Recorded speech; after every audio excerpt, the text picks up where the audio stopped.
I'm do I'm doing my presentation on the field scene in A Hard Day's Night, which is about the Beatles.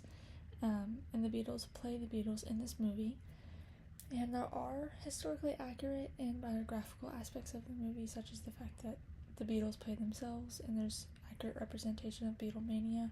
However, outside of that, a lot of the events are fictionalized and a lot of things are exaggerated for satirical purposes.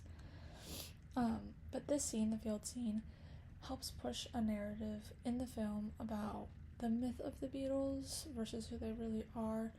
Um, and it pushes this narrative of like rebelliousness in youth and freedom from adults and control, responsibility, scheduling, fame, all the things that came with being a Beatle.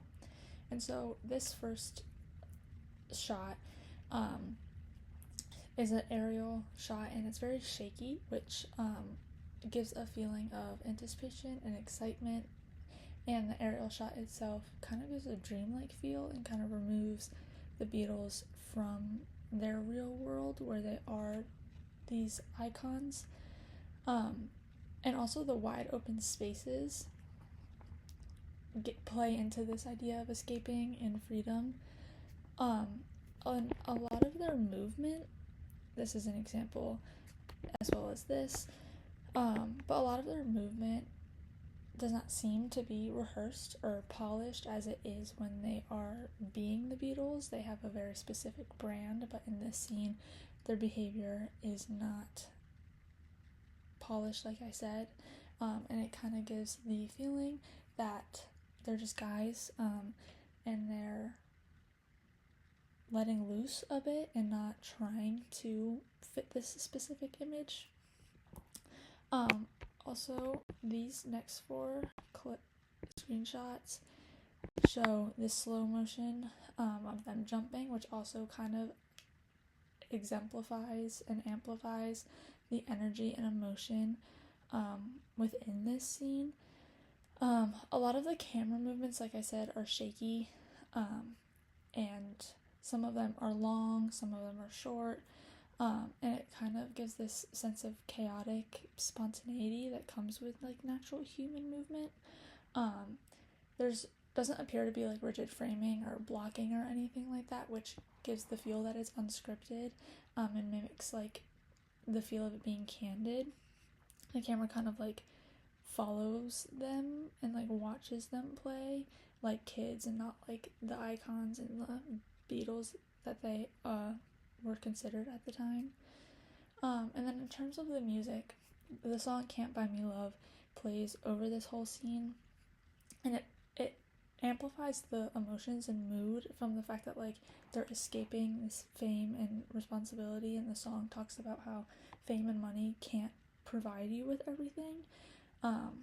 So it kind of shows in this scene how they're longing for a sort of freedom that they can't have at this time. And the song isn't explaining any narrative action. It's just, like I said, exemplifying and amplifying the mood of the scene and the emotions tied to it, which, because it's their voices and their song, and it kind of makes it more emotional as like their words are the ones reinforcing this mood of longing for freedom. And it's also not a performance, which I think is important because there's no pressure to perform in any sort of way. They're not being managed, they're not on stage, they're not answering questions from the press.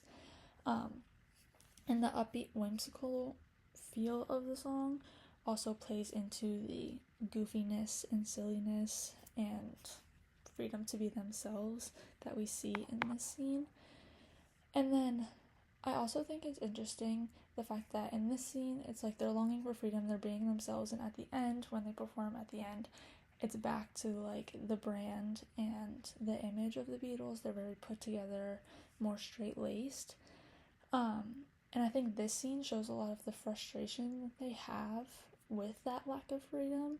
And in a way kind of foreshadows where they go in the future. I know that this movie was made in 1964 and they hadn't changed yet, but in the future they kind of depart from that Beatles image and start to do things musically and not musically that they wanted to do. So I think that this scene becomes more biographical in a sense of like showing who they are and where they will end up going and kind of foreshadowing that even before it happened.